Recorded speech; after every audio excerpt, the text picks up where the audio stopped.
Right now, as you watch this, one of these 5 waterways is completely shut. Another is under threat of full blockade. Together, they carry more than half the world's oil. In 3 weeks, oil prices jumped 63%, not because of a war in an oil field, because of a gap in the water 21 miles wide. 5 choke points. Let's look at each one. Every day, roughly 80 million barrels of oil are consumed around the world. Most of it travels by sea, through tankers, the length of 4 football fields, moving through water, following the same narrow routes they have for decades. The Energy Information Administration, the United States government's energy statistics agency, tracks how much oil moves through each major passage. Based on their first half 2025 data, 5 choke points stand out. The Strait of Malacca leads with 23.2 million barrels per day. That's 29% of all global maritime oil. The Strait of Hormuz handles 20.9 million barrels per day, 25%. The Suez Canal and its bypass pipeline together, 4.9 million barrels. el-Mandeb, the gateway to Suez, 4.2 million, and the Panama Canal, 2.3 million. Together, more than half the world's traded oil flows through one of these 5.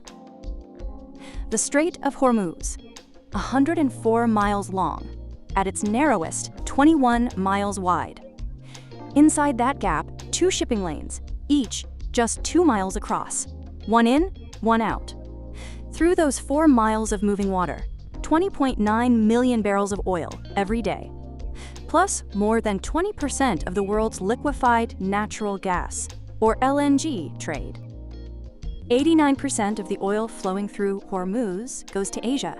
China alone accounts for 33% of total flows.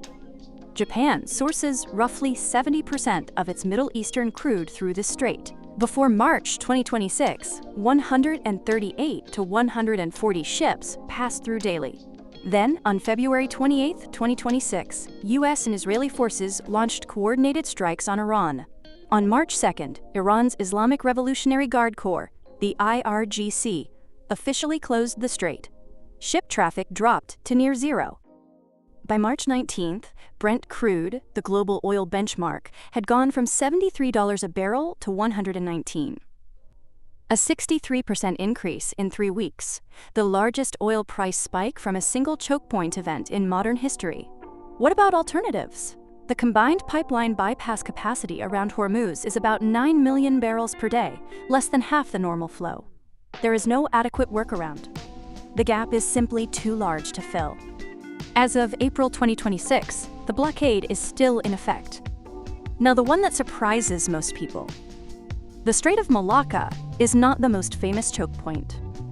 But by volume, it is the largest oil choke point on Earth, 550 miles long, at the narrowest point, Phillips Channel near Singapore, less than 2 miles wide. More than 60,000 vessels pass through every year. That's over 160 ships per day. 23.2 million barrels per day, 29% of all globally traded maritime oil.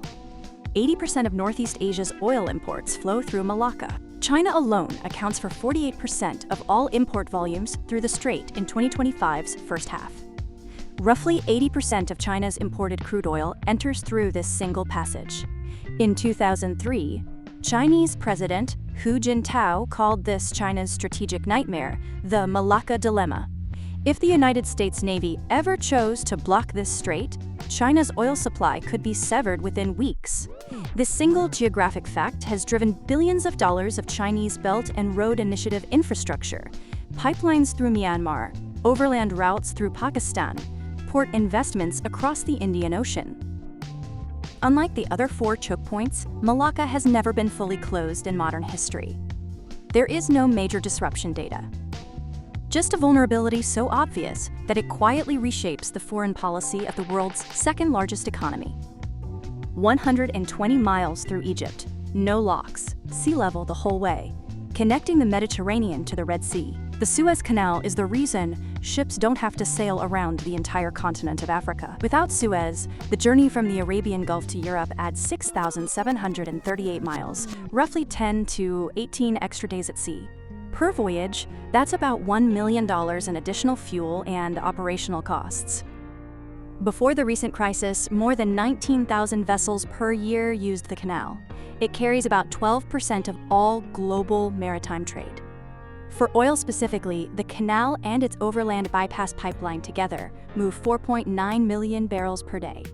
In March 2021, a single container ship, the Ever Given, ran aground and blocked the canal for 6 days. Estimates from a Japanese economic research model put the total GDP impact at $79.6 billion. For 6 days. One ship. The Suez Canal has been closed before for 8 years after the 1967 war. When it reopened in 1975, entire shipping routes had been permanently redesigned. Since late 2023, Houthi drone and missile attacks on Red Sea shipping have kept canal traffic 60% below its pre-crisis levels. Egypt lost $7 billion in canal revenues in 2024 alone.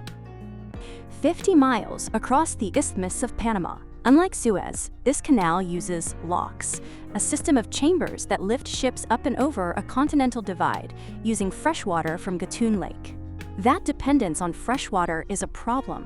In October 2023, Panama recorded its driest conditions since 1950. Gatun Lake levels fell sharply. The Panama Canal Authority cut daily transit slots by roughly half. Large oil tankers and bulk carriers had almost no options. For the limited slots that remained, a bidding war. One liquefied petroleum gas carrier, LPG, a propane and butane mix distinct from LNG, paid $2.85 million for a single transit slot. For one crossing, LNG carriers abandoned the canal entirely. Before the drought, 2.5 billion cubic feet per day of LNG passed through. By 2025, that was below 0.3. The carriers found alternative routes, recalculated their economics, and have not come back, even after water levels returned to normal. Panama accounts for 3% of global maritime petroleum flows, 2.3 million barrels per day, mostly refined products. The oil price impact of the 2023 drought was modest, but the LNG market felt it. As of April 2026, an El Niño watch has been issued, signaling conditions that could trigger another severe drought. Bab el-Mandeb, in Arabic, Gate of Grief, 18 miles wide at its narrowest point, between Yemen on the Arabian side and Djibouti and Eritrea on the African side. It is the entry to the Suez Canal from the south. Every ship going to or from Suez must first pass through this gate. Before the current crisis, 9.3 million barrels of oil per day flowed through. LNG, 4.2 billion cubic feet per day. Container traffic, some of the densest in the world. On November 19, 2023, Houthi forces in Yemen hijacked the MV Galaxy Leader, a cargo ship with 25 crew members held hostage. That was the opening move. What followed was 2 years of drone and missile attacks on commercial shipping in the Red Sea. By mid-2024, container vessel traffic had dropped 75%. Oil flows fell to 4.2 million barrels per day, a 55% reduction. LNG carriers stopped completely. Zero LNG passed through Bab el-Mandeb by the first half of 2025. The Shanghai-Rotterdam Shipping Index spiked 250%. Freight rates doubled. War risk insurance climbed from 0.3% to 1% of vessel value. The attacks formally paused in late 2025, but traffic is still 60% below normal. Now, in April 2026, with Hormuz blocked and Saudi Arabia trying to route oil through its Red Sea port of Yanbu instead, the Houthis have threatened to close Bab el-Mandeb again. The alternative to Hormuz runs directly through this gate. Here's what makes these 5 choke points different from any other infrastructure on Earth. They are not independent. They interact. When Hormuz closes, Persian Gulf producers can't export normally. Saudi Arabia diverts its oil westward to Yanbu on the Red Sea and ships it out through Bab el-Mandeb. But Bab el-Mandeb is also under threat. So the alternative route to the main choke point runs through a second choke point that is itself under attack. When Bab el-Mandeb is disrupted, ships reroute around Africa via Cape of Good Hope. More vessel capacity gets consumed on longer routes. Freight rates rise globally. Panama Canal demand shifts. Everything connects. An Oxford Martin School study, published in Nature Communications, estimated the global economic cost of choke point disruptions at $14 billion per year across 24 choke points worldwide. $10.7 billion in direct losses from delays, $3.4 billion in shipping cost increases.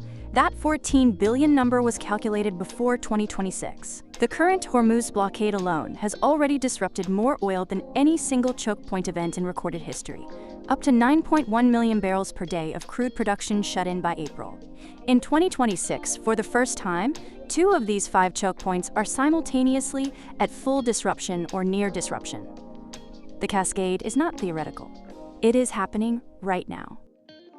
5 straits and canals, collectively narrower than most cities, and through them flows the energy that runs the modern economy.